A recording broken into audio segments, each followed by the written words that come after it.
right, I think we're going to get started. Welcome, thank you for coming. Hi. So our presentation, it does say that it's for parents and young furries, but obviously this is our parents panel. All the information is something that you would want to know, you should know anyway, being parents of young furries. So to start off, we are the Moms of Furries. I'm Carrie. I'm Joelle. We started our organization back in 2018. Yeah, January 2018. Our children, at the time, they were young teenagers. We have multiple children, but the furries that brought us into the fandom, those are the ones we'll talk about during this. They asked us to go to their first furry convention. We did not know they were furry, so separately. Or what it meant. Or to be fair. Other than what we all think we know about it. So my husband and I were really, really, really concerned because we thought our child was naive to what it was and didn't understand that it was an adult-only space and all of the things that I think parents kind of have go through their mind. And then your child, though, approached you in a different way. What I was interested in, so explain to me that it really isn't that. It's about arts and having fun. And I love dancing. I love music, and showed me some of the dance competitions and seeing furries in their full fursuits dancing. I mean, that just talked to me about the athleticism and the artwork. So that was the thing that got me to realize it's more than what people might think it is. It's not just that, the adult aspect that we tend to think of first. Right, and so Carrie actually was a little bit more open-minded to it than I was at first, but she came to me, we were already friends, and came to me and said, let's just take our kids, these two. We never get to do one-on-one time with that kid. They were young teen. It started that independent streak was happening and a little bit of distancing and communication. So this is a great opportunity to do a weekend, just mom and kid trip. And worst case scenario, if this is what we think it could be, we can just change hotels and go somewhere else and find something to do. We were going to San Jose, California. We were both familiar with the area, so we knew there were other things we could go have a good time. And so we did a 6-hour road trip because we both lived in Reno, Nevada at that time. We drove with the kids over, and as soon as we turned the corner to the convention space, we saw furries walking around outside, and I think that we both were instantly gobsmacked. This is so cool. I always remember that moment of seeing furries and walking around on the street and having a good time, and the feeling was already, as soon as we got there, the feeling was already very lighthearted, but it probably had more to do with the change in our children when we saw these, because they too, suddenly they lit up, and so we parked, we got to the hotel. We were a little bit overwhelmed at first, just getting into our hotel room, and then we got out to an outdoor space where a bunch of furries were congregating, as they do.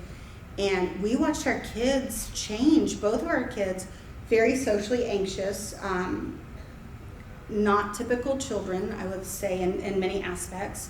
And so they were not children or teenagers who were out there making moves to make friends. They weren't the ones initiating conversations. They weren't those. They were the shy, awkward type.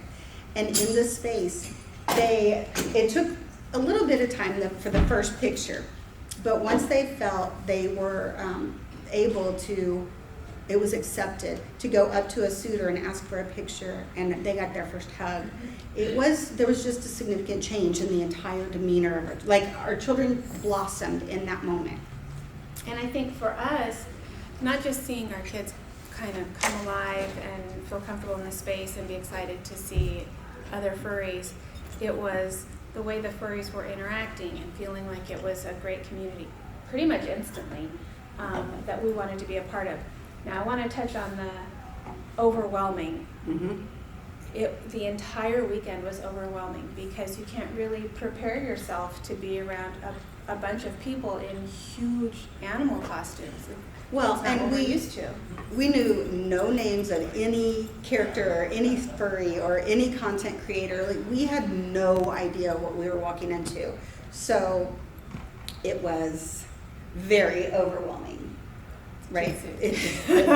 So anyway, so at that time we decided there weren't really any youth spaces at this convention. And so I think we really just looked at it first from our own personal perspective. From a mom perspective, I think. We wanted to tell other parents it was okay to take your kid to a furry convention. It was okay if your kid wanted to be in this fandom. But also, it's like any other place. You should be involved. You should be taking care and caution. But it was a fun place for our kids to be. We had a fantastic weekend with our kids, connecting with them and doing all of this stuff and being part of their life. So we wanted to tell other parents, do it. Just take that chance, take the weekend if you can, and take your kids. And that's why we did one YouTube video, which is hilarious because we were on the top of the hotel. Hilariously bad. Hilariously bad. It's not funny, it's just bad. Because airplanes were going over and we did not know how to cut anything out. We had no editing skills. We have very minimal now, and it's been 8 years. So anyway. But I think the message is what was important, is just to reach out to other parents and say, you might be a little freaked out that your kids have shown this interest. And we just want to tell you our perspective is that give it a chance, because it's not dangerous, it's not scary. It was a great thing for us to take part in. So we just wanted to share our experience and say, like, hey, consider it. Right, and so for this presentation, we're just going to go through a little bit, just very basic information. The fact that you all brought your children here, you probably know this, but just in case, it doesn't hurt to talk about it. Like, what is the furry fandom? Well, there's no defining thing other than everyone here has some sort of interest in anthropomorphic animals. Other than that, you can't really group people. There's such a wide perspective. There are people who are artists but don't want a suit, all the way up to Therians or otherkin. Like within this fandom, it's just such a wide variety of people. The only true commonality is an interest in anthropomorphic animals. And if you have a question or a comment or you want to build on something, please jump in. This is a very casual conversation. Right. And so from our experiences, these are just the more common interest. Art, of course, because it is a creative art-based sort of fandom. Music, there are a lot of creators.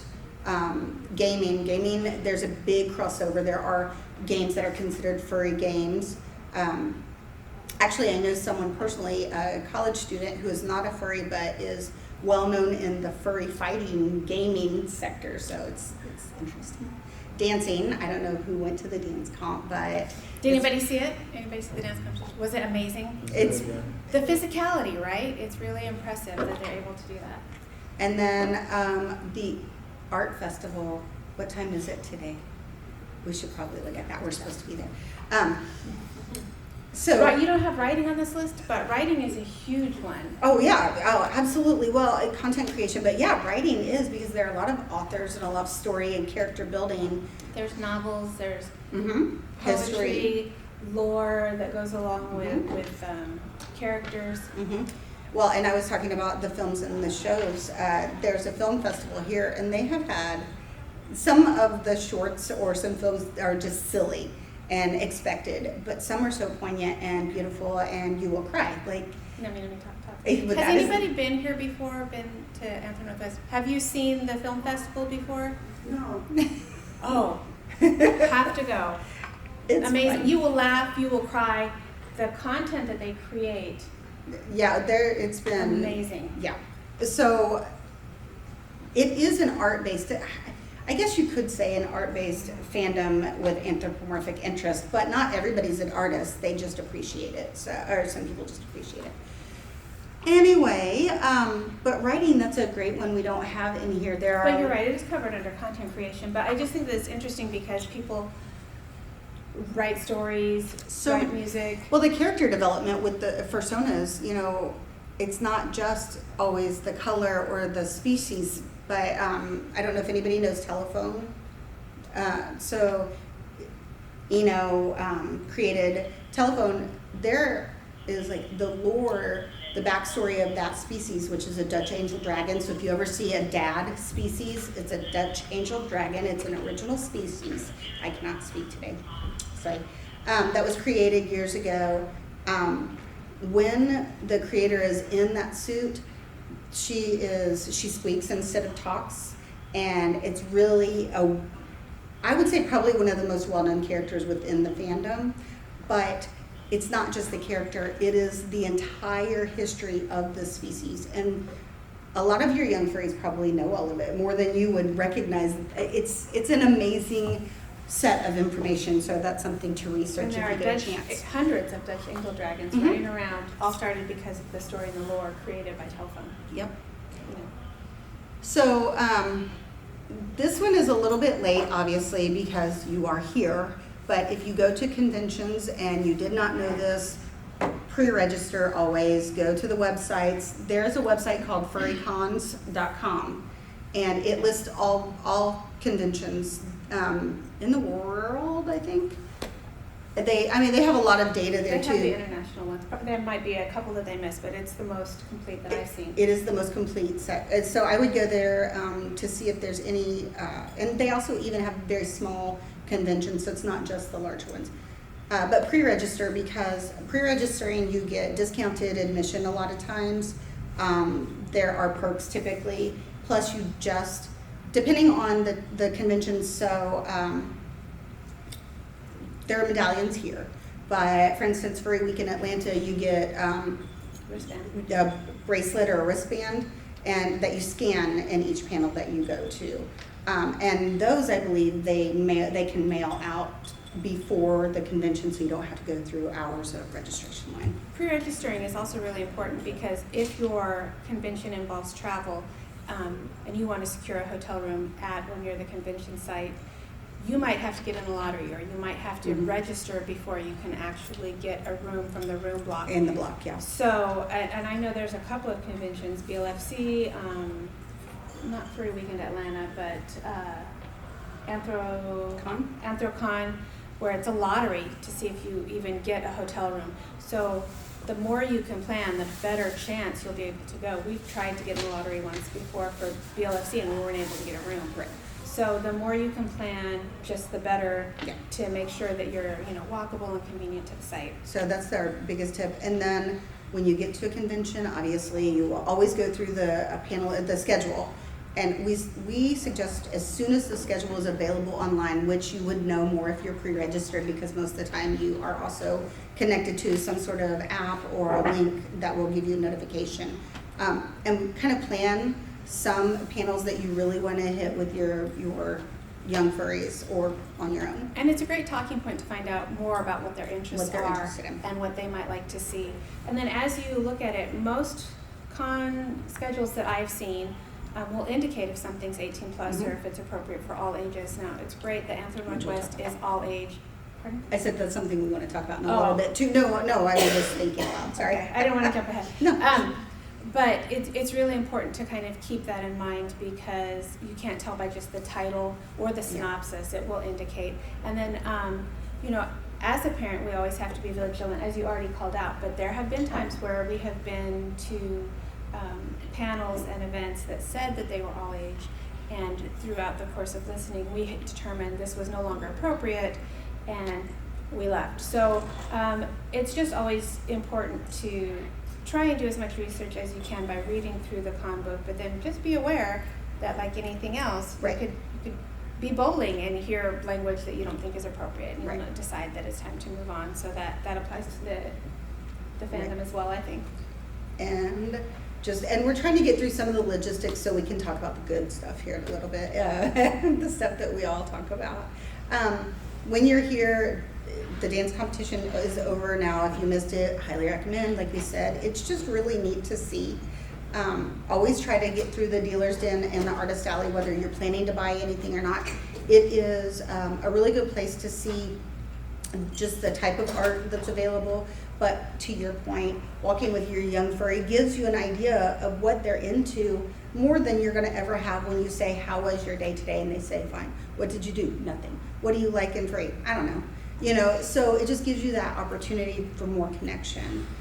Wear comfortable shoes. You're always going to walk. I want to touch back on Dealer's Den and Artist Alley. That's another opportunity for you to really just be aware of the delineation between what's appropriate for all ages and 18 plus art, and almost always, like universally, they're in two spaces. Yeah, they keep it separate, and they might check your badge up to make sure that you're looking for art. So I feel really comfortable with my kids being able to walk through the Dealer's Den or the Artist Alley and pretty much all conventions, because they work really hard to keep that kind of art that might not be appropriate for your kid away from your kid. They don't want to sell to your kid. They don't want any trouble. They don't want any trouble. Most people don't want minors in their adult only space. And if they do, that's a problem. They'll get called out and the fandom will handle that. But yes, I will say there's been one convention we've been to that did not have separate rooms. And what they did there were binders that just said 18 plus. Don't open that unless you're an adult. So another reason just to walk around with your kid, maybe, depending on your child. Overwhelmed. Expected to be overwhelmed. We talked about that. Have you guys had that sense when you came through, like, your first time, like, oh my gosh, yeah, what did I just step into? What did you think? I'm curious. Last year was my first convention, and I spent, I'm gonna do it again. I spent probably half the convention just crying. Just because I was like, holy crap. I think that's a great way to describe it, and I'm sure a lot of different holy crap, like I can't believe all of this, and also maybe I can't believe that I see my kid really blossoming and enjoying this. Well, we have at least once a convention in our Young Furry Chill space. Without fail, there is a parent crying in the corner softly, trying to not make a fuss, but because they get to see their child in acting in a manner that they don't get to see every day, because a lot of kids get to just open up and kind of be themselves here without concern of judgment or bullying or not that anxiety goes away magically, but there's just a little more freedom here to be themselves. And so we had a parent yesterday, so we've had it here already, just tears in their eyes, and it's just so overwhelming emotionally. It happens to us too, and a couple of years back, so we have different friends in the fandom since we've been a part of it for a while, and one of our friends was Major Strawberry and came into the room to see the kids, because when they're out and about, it's a madhouse, and there's a long line and everybody wants to see them, and that's really intimidating for young furries. And so they came into our room to visit the kids so it wouldn't be stressful. It was wonderful. And Major was interacting with this kid, and I went over to the mom and I said, I don't know if you know, but that's Major Strawberry. And she looked at me with tears in her eyes and she said, I know. I knew from watching my son's reaction who that was.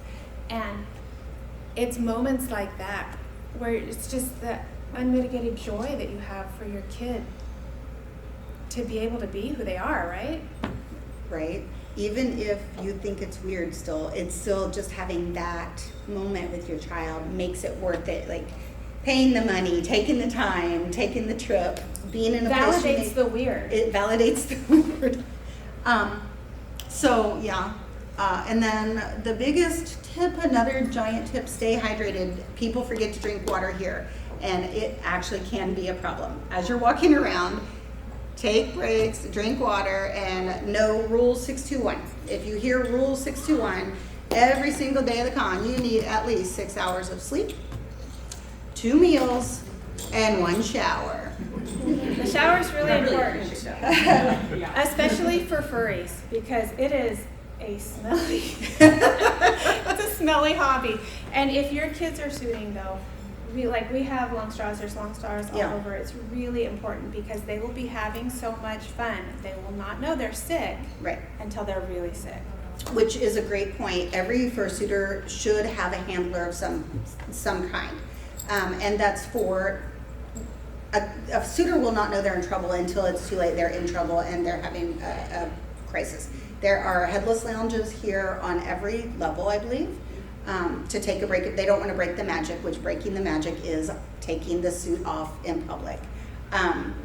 So there's that, but also handling helps with just, if it is a popular suit, the crowd control. Yeah, we've seen it, just crowd control, and trying to help kind of keep that under control is important, because when you're in the suit, you may not be able to hear, you may not be able to see, and it's just important to have another person along any suitor. And then let's talk a little bit about proper furry etiquette, and a lot of it you would think is just common etiquette, but a lot of that common sense falls away when you're young, excited and there's excited. a furry and there's a suitor, and so getting pictures with furries is a traditional part of a convention activity. Like it's very common, but not all furries want to participate. Look at badges. There may be no hugs, hugs allowed, ask, silent suitor, it may be neurodivergent suitor, but it's becoming more commonplace that a lot of information will be on a badge, but always ask for permission for a picture or a hug or anything. Respect the boundaries of others. Tugging on tails was an issue a couple of years back. I don't think it's so bad. Grabbing. Yeah, so just, help everybody be conscious, because someone may be walking to try to repair their suit. It may be on their last thread before that tail comes off, and these are sometimes very expensive suits. I think the highest that went at auction so far right now is $23,000. It's a lot. Yeah. And if they've been suiting for a while and they're tired, Yeah. we want to let them go and Take their break. Do you have a question? Pulling on tails is like a big issue, because at my school, there's lots of people that will tug on your tail. If one of my friend's tails broke off, Yeah. just started breaking, and then someone tried pulling my tail, but since it's a different type, it didn't break, but it almost made me fall. You wear tails at school? Yeah. Well, That's fun. Yeah, sometimes, because there's a very nice community there. Wow, that's great. I love Oh, and another thing, you may not realize that you ate lunch and you have something on your hands, and you will touch the suit that this person has spent hours cleaning, making, whatever, saving the money by. So, yes. Yeah, it's always a great idea to ask somebody. And in the Young Furry Chill Space, I was just in there making ears. We're making ears today if you haven't been in there yet. And a young furry was waiting and said to the furry next to them, "Oh, I really like your tail. Can I touch it?" And I was so impressed. I was really proud of those manners. To consent always, always consent. And, Yeah. and the kid was doing the right thing. So it was nice. So, yeah, I mean, we do try to say consent in every single action. I will say, because when you do see a group of people taking a picture with the furry, you kind of jump in line and assume that that's going to happen. Even in that instance, ask, because they may be exhausted and that last picture was the final one they wanted to take. So, Or even I find myself, is it okay if I put my arm around you in the photo? yeah, we do Because- that because we're not sure who wants to be touched or who doesn't. Yeah. And then these are just ways to get involved. Not everybody has a persona. Some are still years in making. We don't have true personas, and we've been around. They're evolving. species. Yeah, I think that I'm narrowing it down because it's a personal decision, right? There's a lot that goes into creating your persona, and we've talked about this. People always ask us what our persona is, and all of these questions. And as a parent, I think it's important to really understand and be a part of this with the kids. So we have actually just created a persona worksheet. So if you want to sit down with your kid, we have them in the Young Furry Chill Space. You can grab one even just to take it home, and you work on it at the kitchen table. But these are the mannerisms I kind of see. Somebody who's 10 feet tall, or really always has purple fur and sneakers. Things that you can think about and chat with your kid, and they can help you evolve your persona. So if you want to grab one, stop by the chill space, but don't feel pressure to create one if it's not your thing. It's literally taken years for me to determine that I'm a cat dragon, but now I feel solid. And touching on persona creation, you'll find that people will create, not always, I mean, it's such a creative process and it differs, but people will create personas that they want to highlight personality qualities of themselves, that they want to just kind of showcase something that they're proud about or they like about themselves. But a lot of the times people will use personas to try on different personalities that they kind of want to work on. We watched a very shy, very polite, low-key person, is how I would describe her. We had breakfast with this person. They wanted to meet and have breakfast, and we did. And they said, my fursuit head's out in the car. Do you want me to try it on? And of course, we're like, yes. And as soon as she put the head on, she became this personality that she is very well known for. And it's silly and crazy and really active and outgoing. And it was not the person that we just had breakfast with. It was completely different. Like a light switch. Like a light switch. And that's what she talked about. Her performing, which it is a performance art, allows her to be outgoing and funny and silly and things that she would be too anxious to do. I said she, but it's she that, whatever. But she would be too anxious to do in her everyday life. And so I think that's a really important aspect of this. I know I don't want to go too deeply into it, but I think that there are a lot of kids struggling with a lot of emotions and feelings, and this sometimes can help them process through that in a fun way, in a community that is very non-judgmental and welcoming and supportive. So there's that. Other ways to get involved: social media. It's everywhere. The double-edged sword. It is a double-edged Social sword. media. You know, furries are all over social media. So if you do want to learn about it, we suggest asking your young furries a couple content creators that they follow, and then just jump online and look at their content. Watch their videos or watch a stream or two. Go into their Blue Sky or whatever they're doing and kind of scroll through what their posts are. You get a good idea of what your kid's into and what they're exposed to.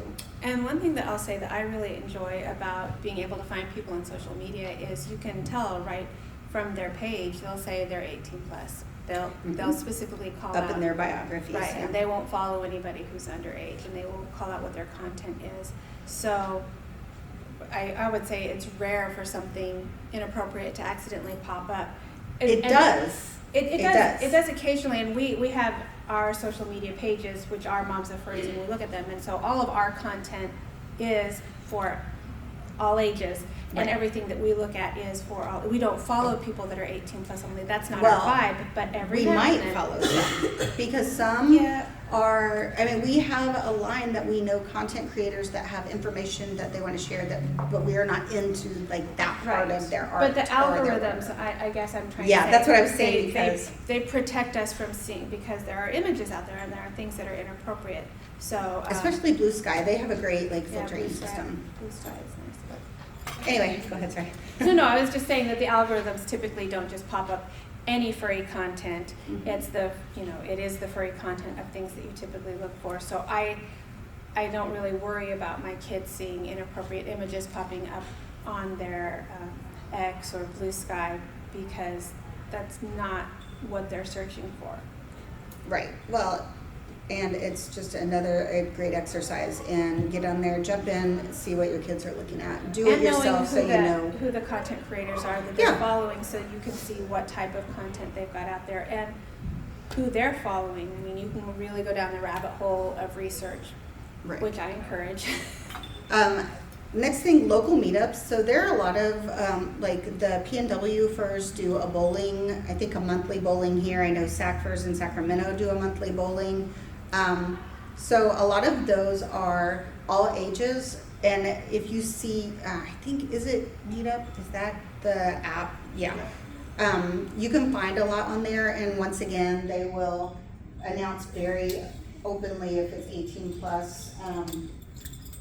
But we suggest trying to do that for conventions. Gonna plug our Young Furry Chill Space just because, I mean, we love it. We don't make a salary from it. I'm just plugging it because we love it. But we have watched over the years kids connect and form friendships and build on those, even if they only see each other at the convention every year. but they have these connections and these friendships in a space where, once again, they could just kind of be themselves. They don't have to change or hide any part of themselves. It's we've watched some really great friendships develop in these spaces, so I think that it's really important to try to find a way for your kids to connect. And the local meetups, I think it's cool that we're all here, right? Right. All of us parents are getting involved. We're making it more common, more mainstream, more of these kids feel safe being who they are. So they have greater networks, and we're seeing that happen because if you're able to wear tails at school because your community is friendly for that, I think that's spreading. And your kid has a furry club at college, and another one of our friends, there is a furry club at college. So I think that it is really growing. Do you want to say?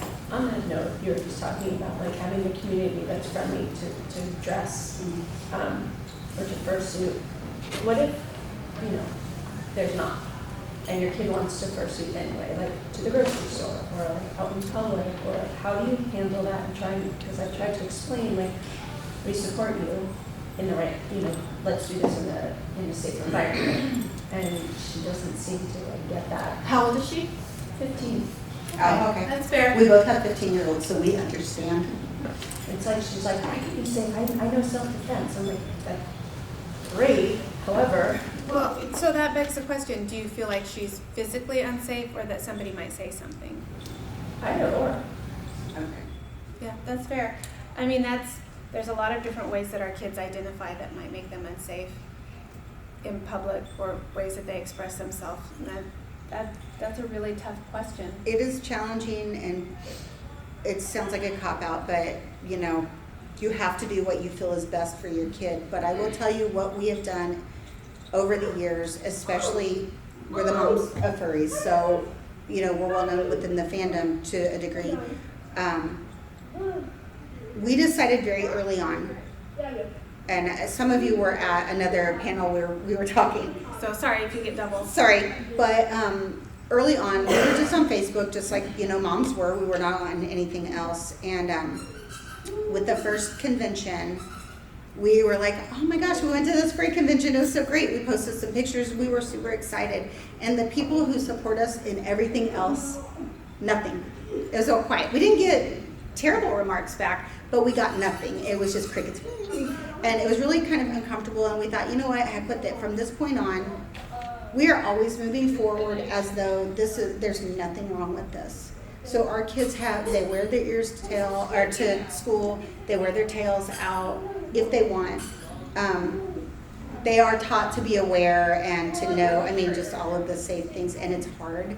But when we as parents describe what we do here, we tell our work. We both work in professional environments that have nothing to do with this type of thing, you have one artistic kind of, Carrie works 2 jobs. But the other is something that's very straight-laced, very conservative, and we say we are volunteering at a furry convention this weekend. And we do so because there are other things about our children that may make them unsafe in certain communities, and we want them to understand there's nothing wrong with them. So we have taken that into furry as well. We say, oh yeah, is your kid a furry? Ours, if we see ears or whatever, we just want it to be very, very it's fine. It's weird and it's atypical, but it's fine. So we used to say coming out as furry, and we've fallen away from that because it's a hobby, it's a fandom, and I didn't have to come out as a quilter, right? I just am a quilter. So we sort of... We actually have a ridiculous video about that. Yeah, we did. We put out a video of me coming out as a quilter. Yeah. But the thing is, we try now to approach it educationally. Yeah. And I'm just very... But without hesitation, without that feeling that we have to protect what we're saying. Right. Like I was in a job interview, and she asked me what it was that made me different because it was a position that helps people. And I said, well, I just sat here and told you that I'm a furry and I go to furry conventions because I want to support all of these kids. So I'm showing you that I'm living what I'm saying, because I'm happy to to be out and be willing to do these things. I talk about it at work all the time. Again, it's like you guys being here. The more you guys talk about it, the more it becomes safer and something more mainstream. And if somebody does say something, my cousin said it's fetish, and I said, well, why do you think it's fetish? Because it literally is. Okay, well, let's talk about that. Why is it that you think it's fetish? And so I'm sort of aggressively pro-furry to encourage those conversations. However, I get what you're saying because I'm from Florida, so I understand that there are places where... Well, our Rolling Stone interview, we were interviewed by Rolling Stone, and we will not look at the comments because when the interview came out, we just looked, we always read, we always like to respond or whatever, and they were terrible. And so we choose to ignore that and move on, and we still do furries. So that's all we can say is you have to do what is right for your child, but also moving forward like there's nothing wrong with it as a modeling is really good for your kid to see that they are. But it sounds like you must do it anyway because they're ready to go. Go ahead. Yeah. I just have a question on the same. My kid is super private, and his grandparents actually gave him some money for Christmas, but he doesn't want to tell them what he's going to spend it on. He's psyched to have. So I'm trying to, my parents are interested. They're supportive generally. It would take some explaining, but he's obviously I'm not going to violate his privacy. But I'm just really taken by the way you're describing it and the matter-of-factness about it. And have you encountered that or dealt with how you help them overcome their sense of, I wouldn't say shame, but anticipating other people's reaction? So the language that we give to start with is an art-based convention. Okay. You can start with that. It's an art-based. You can ask, have you ever heard of cosplay, or do you know what that is? Started talking that way, and then, because really, the furry is sort of an example of cosplay, but they're all original characters. Right. So Yeah. it's a way that is a little bit more, I don't want to say mainstream, but it's a gradual It's kind of. accessible. It's It makes it accessible. more accessible. Yeah. So we start with art-based fandom, and then we move to can you understand what cosplay is? And then we move to this is furry. And so my mother was very eye-rolling, very, typical as you would expect. And so I just kept bringing it up. Uh-huh. Like it just is. Oh, so what are you doing this weekend? Well, we're going to a convention.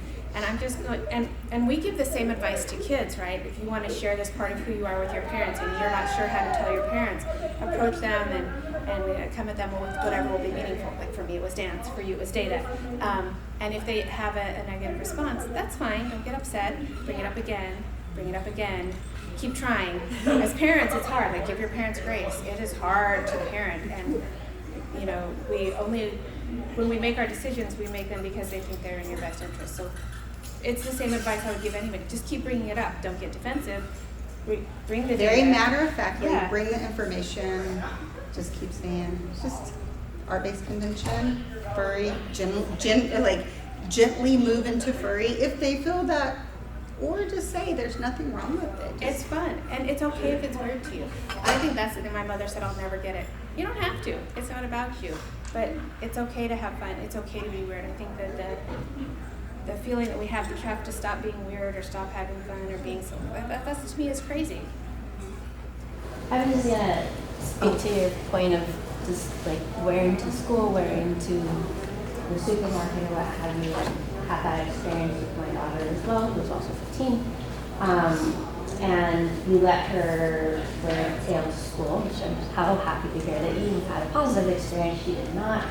And the school was actually fabulous working with us, but it did get to the point where I really felt that she was unsafe at school most days.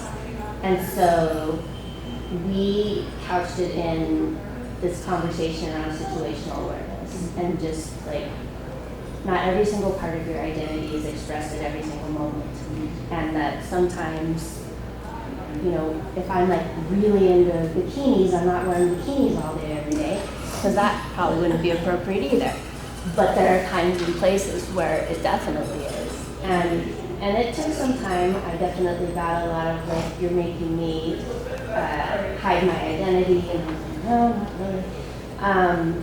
But I think it has eventually resonated, and it was a really hard series of conversations that went on for about a year and a half with that particular element of wearing tail school, to the extent that we actually switched her to a different school.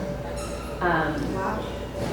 So I think at this point she's gotten better at thinking of her furriness as an element of her identity and not her entire identity. And that we really talk about all the parts of her identity and who she is and how she expresses herself and where she expresses those parts. Those are really good points, but I was just gonna say, just to differentiate a little bit, we're in a really conservative area, and he did not wear it to school. In fact, he's 12 and he's been having trouble differentiating. We've been having all these same conversations because one day, I think when it was really scary one time he was gonna ride his bike to the park, like the public park, and just do Therian things. And my husband and I did not know what that was, but once we looked it up, we were like, oh my gosh, he's gonna get like the police called on him. So that's was gonna be my question, is Therian stuff seems to be just a little bit different. So if you could give us some tips on that. It's interesting, and other can, right. So the best description we can give is furry is an identification of like an interest in anthropomorphic arts or animals, like we said. You may have a persona. Therian is really feeling that you are connected to an animal or animals spiritually or in your soul, I guess, is like you have that connection. And we are seeing more young furries connecting as Therian. And actually when we were in Rotterdam in October, in Europe, I would say we had more kids saying Therian than furry. Somebody's talking about being a Therian today. Yeah. So we have more experience personally with furry. Therian is different. It's a little bit more intense, I think, and I think that it is, from the ones we know, those are people who are so connected to nature and animals, it makes them great people, but it's challenging because of trying to understand it. Yeah, so my daughter likes to wear she has the full head thing. Well, But she also wants to run and do the quads, which, Right. isn't that a mix of both? I guess. Well, it there's seems like quad- I'm having trouble with the Therian quad situation, plus trying to help her figure Well, out. I think being a quad can just Oh, is that? be okay. part of Well, your there's that's a persona. I'm type learning of a lot about even this. there are even quad suits. So quad suit is just walking on fours. Like we've seen this beautiful horse suitor that it has like sort of stilts to even out arms and legs and walks around like that when they're Very suiting. realistic. It's so crazy. It's amazing to watch. I don't know how they do it, especially at my age. I'm like, but now here I'm hearing Therian being a little bit convoluted with furry, a little bit more not delineated between like being a furry is very much adopting a persona and wearing a fursuit, whereas Therian is more who you are being experiencing being life an as animal. kind of an Is that animal. how you're feeling it with your son? He hasn't really, he's still exploring. Let's But put it that way. I heard a kid say they were wearing a Therian mask, and so there's like a Yes, vibe there's now definitely that masks. the dino or raptor masks are more considered Therian masks. But we have the full head, but still the Therian run. So, That's interesting. so the definition of the Therian is more. I can give some info on Thank the you. masks. Yes. That's all. Okay, so I said I can give some more info on the masks because my kid is Therian and really enjoys the masking aspect, the Therian masks. So they're those, they started with the paper cat masks, like from Japan and China. And then those, they'll modify them to make it show their personality. So my kid actually makes masks for herself, for her friends, and it's a whole production. They're really good.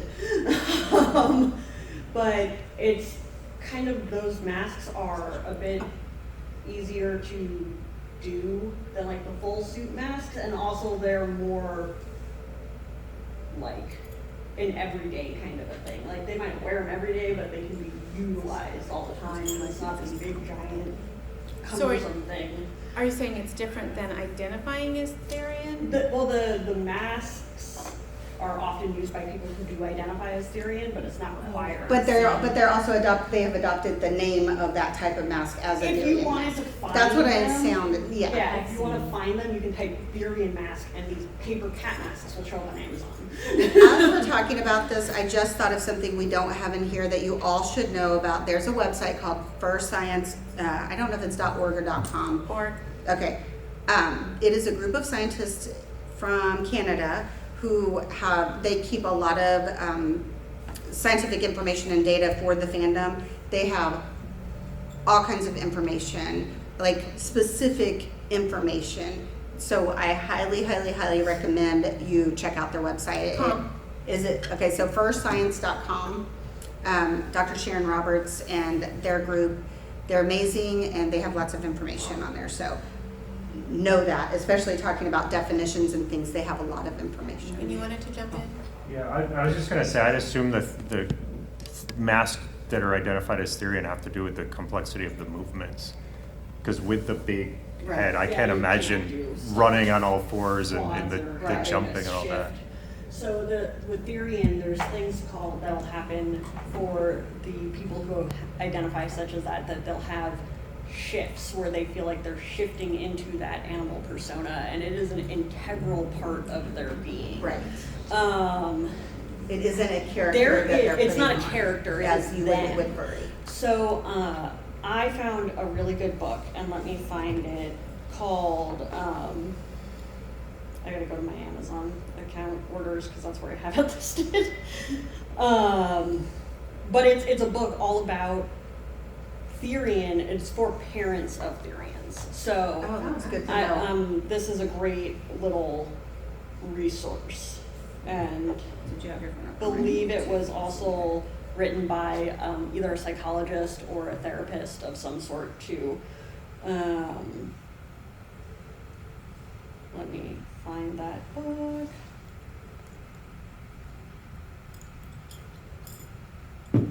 Did you have a question while we were? It's more of just like a statement. So I've been, kind of in like the whole furry thing for probably close to 20 years at this point. Okay. And one thing I've noticed over the past like 5-10 years is the Therian thing, especially with like younger people, is getting a lot more common. Right. Because when I first got into this stuff, like, people think furries are weird. Furries thought Therians were weird. Right. So Because it's different. Yeah, that's what we were saying. yeah, I mean, there was kind of this like thing where they're kind of taking it a little far, even among like furry people, but like, it's just things are changing, like, furries getting. Right, and that's what I'm saying, it's getting convoluted, Yeah. it's getting combined sort of into the fandom a little bit. We did not realize how strong a change had made until we went overseas and saw that. Like, I don't want to keep saying overseas, or say Europe, but we did, that's where almost every kid said, oh, I'm Therian. And that's a huge change from, and we've been to many, many, many conventions. So I think it's interesting Yeah. because years ago we did a Don't Be Scared, Be Aware terminology video on YouTube. It is still out there, and I still stand by the information. I think it's helpful, but I think Therian was one of the terms, and we touched on it for like half a second. Right, because it wasn't a huge part, but it was good to know because there are some, crossovers. But yeah, that's a great point. Did you want to say? Oh, sorry. I'd say that I really agree with that because there's like a whole entire group of Therians in one of my school, and there is 10 Therians in my school right now, and I'm a furry and a Therian, and there's another person that's a furry and a Therian, so there's getting less furries in schools now and more Therians. Interesting. Can you say what area you live in, if you don't mind? General? It's a Berian. Yeah. She's moving her. I know. Yeah, it's a good place. Yeah. I just want to piggyback off your comment. So Spiral, my child is Therian. That's a good What's that? My comment?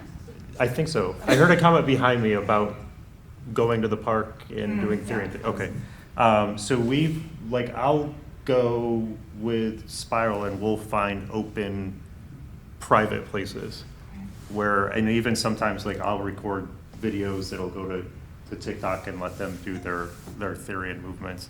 But be present, and we know like that's the time to do these things when we can find those opportunities. Never a public park though. I don't think, no. Depends on where. Yeah, that was really scary because he was like Yeah. about to hop on his bike and go. He didn't, and he's, we're just looking into neurodivergence and things like that, and so he cannot discern what is safe really, and if somebody's laughing at him or thinking it's cool. So, yeah, that was And I think that that's a eye-opening. great point, because a lot of the folks within the fandom are neurodivergent, including our own children, and so they see their participation differently and might assume that other people see it the way they do, and they just feel safe. Yeah, he is not affected by like Which is a blessing bullied and or a made curse. fun of at school or anything. We're the ones that are like, oh, you're gonna wear that to school, like, and he doesn't care at all. Yeah, another kind of statement. Mostly to like help people who are in an area where they feel like their kid can't really express themselves. You can take your kid to like other conventions, like video game conventions, My Little Pony conventions, and they can also suit there too. So if you just need more outlets for them, go to other conventions. Well, Comic-Con, I- SAG-a-con. to We've that had point, Renaissance Festival be a good place too. yes, absolutely. But we know anime cons have furry panels a lot of times. So yeah, that's a great point. Look at different conventions. I've even seen people shooting at PAX, if any of you know what PAX is. Yeah. Like, I've seen them at gaming cons too. Yeah. So if you need more outlets, just try other conventions. Yeah. And why is like some people like dressing up and like fursuiting in like public places? It's because like they feel more safe and they feel like more like themselves if they like go and if they like start fursuiting or like wearing a Therian mask or anything. They feel more like comfortable to the environment. Exactly. Yeah. Okay, I found it. Therian Child, a parent's guide to raising a child who identifies as an animal. And I am going to check that. We'll put it on all of our social medias. We're ridiculous. We say our sock meds. So Thank you. yeah. My kiddo was like, has been Therian and identifying as a fox for a few years now, but only recently was like, I also want to go to FurCon. Yeah, but yeah. So she started there and then pulled into this. Into furry. We've always done like anime conventions and stuff like that, so it's a different experience, but it is But still- similar a little bit, like it's Yeah. still convention fandom. Yeah. Okay, so we will move on to our number one question from young furries over the years, without fail, I don't even know if we have like a second place. It's like this one question and then all the other questions. And obviously your children have already been able to talk to you about this, but it is, how do I tell my parents I'm a furry? So the reason we wanted to leave this in for this panel is you are going to meet other parents. If they find out that your kid is furry or Therian or anything, they're going to be comfortable asking you about it, right? Because, if your kid's wearing ears, you might think they're furry. You might have heard and you're worried or whatever. We really talk a lot about this question because this question always bothers us. Furry is something that they want to participate in. It's fun. If kids are worried about telling their parents that they're furry, there are really important things that they are not talking to their parents about. So we just always like to, we always bring up communication is so important, and opening. Furry has opened up like this, I don't even want to say a line of communication, but like a highway of communication within our different families where our kids have always felt comfortable, I'd say especially since furries, to tell us anything that's going on with them. And So- I would say, I'm glad, Yeah. sorry to. No, go ahead. I jump want you in. to talk. But the reason we always talk about this is because that day when we were in San Jose, we thought, oh, we're going to tell all the other parents how great this is, what a creative outlet this is for their kids.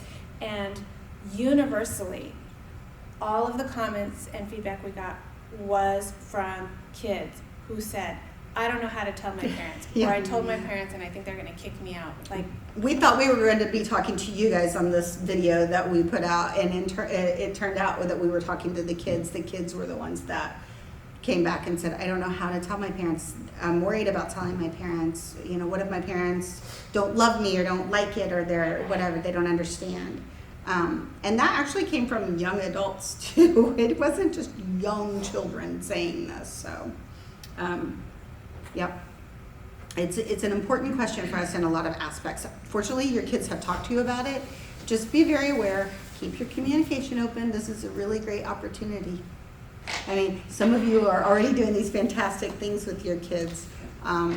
It's been life-changing. So how does someone join the fandom? We already talked about that, sort of. Just do it. Show up. How do we meet other young furries? That's a big question that that's the one thing we do get from parents. It's hard because it's hard. We never say you can meet other young furries online because that's so dangerous. You can, but it can be difficult. There are Discord servers out there. There are young furry content creators. It's hard because not everybody can come to a convention, but it is the best way to meet other young furries and start building that community. And I would definitely encourage you, if you have time, I mean, you've made an effort to come here today, wherever your community is, if you're able, be that person that throws up a meetup so that other people can meet in the park, and there might be 3 kids that want to hang out and their parents, and watching their safety in numbers and sort of start making it accessible to them in a safe way. So the more we're out here doing these things and talking about it, the safer it is for our kids to participate. And the more opportunities that they have too. And also, I mean, it really demonstrates to your kid your investment, right? Here I am for you, showing up, doing this thing. So I throw that out, and we like to mention that because you're already doing it. So if you want to find those communities, help create them. Help create them. Another question that we get from parents all the time is the fandom safe? And to that question we say, it's as safe as any other group of people. Yes? Oh, I don't want to interrupt you. Oh, no, you're fine. I was just going to say that I, in my past life, worked as a journalist, and I just remember doing so many stories on people with interesting, weird, odd hobbies.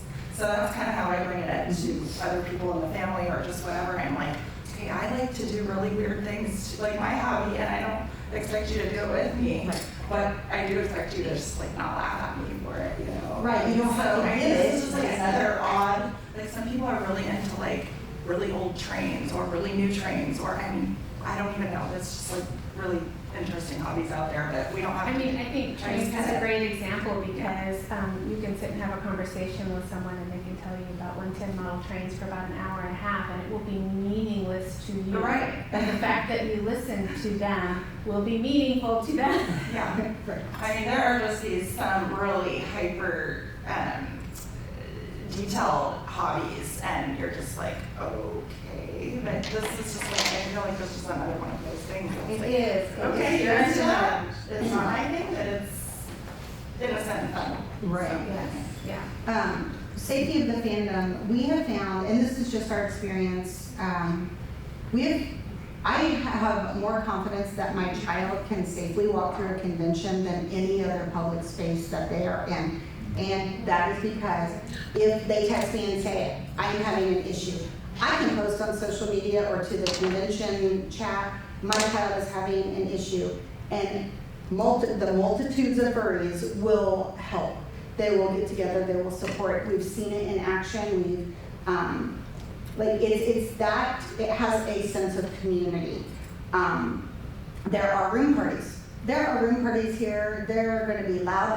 They're probably going to be drugs. They're going to be alcohol. They're going to be 18 plus. A dental convention. Yeah, exactly. So when a group of people get together to have a great weekend, there are 18 plus activities. That's just the reality of the situation, and to say different would be just completely ridiculous. It is like any other time you have your child in a space, like we said earlier on, the same, be observant, be participant, all of the safety issues that you have. But as a fandom, I feel my personal safety for my children, when we started this and our doodles were very young, very, very young, early elementary age children. Did we let them walk around without adult supervision? No. Of course. But had they wandered off and gotten lost in the middle of the grand ballroom, we would have felt very comfortable putting that out, that they were there, and know that somebody would help connect us and help get them to safety. There's Flair here. Flair is at several West Coast conventions. I don't know that they go, I know. They're great. It's a contracted safety company, and they're fantastic. They're always available, and always call Con Ops if you need anything. So I think that is about all. These are just the ways you can reach us. If you ever want to talk to us or see where we're going to have our Young Furry Chill Spaces, just go to our website. It's easiest. Go to mofurries.com. This year we're going to have our Young Furry Chill Space in Atlanta in May. It's always Mother's Day weekend. And then we are going to go back to Rotterdam probably. I think it's going to be in October again. We're not sure on the dates. Other than that, we've not committed our space, but that changes if we can logistically do it. We have a Facebook page that if you follow us, then we can invite you to. It's a private parents page. We make it private so we all can talk without all of the concern of anybody coming in and trolling us or saying terrible things or gathering information on our young furries. So if that's something you'd be interested in, please reach out at any time. And we need to get back and give away a dino mask and a tail in our Young Furry Chill Space. And bring your kids to the dance party tonight. Oh yeah, 10 to midnight dance party. Just like last night's dance party, or? This is a Young Furry dance party Okay. in our chill space, Young Furry Chill Space. The quiet, our quiet room turns into a dance party for young furries, and the parents tend to stay in the other side and talk, and then check in once in a while. We leave that door open so we can hear what's going on.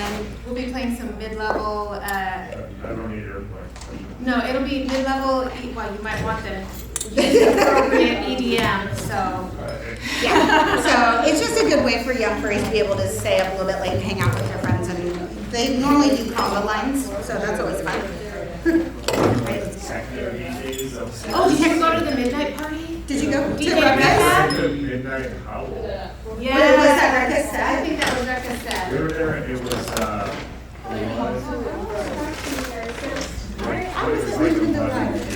Oh, okay, so the DJ that we really like. Loveless Demon. Thank you. Thank you.